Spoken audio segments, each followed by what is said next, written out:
बकरी और लोमड़ी की कहानी। एक बार की बात है, एक घना जंगल था। वहां एक पहाड़ी की चोटी पर एक छोटी सी गुफा थी।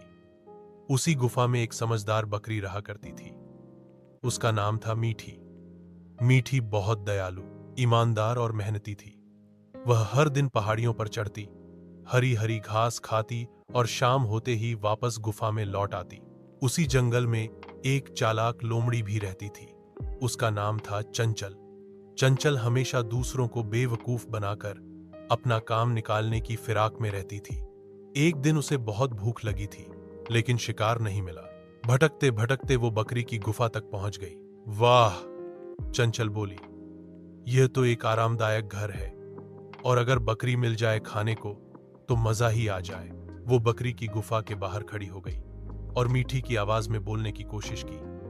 मीठी, मैं तेरी दोस्त हिरनी हूं, जरा गुफा खोल दो। लेकिन बकरी समझ गई कि यह उसकी दोस्त की आवाज नहीं है।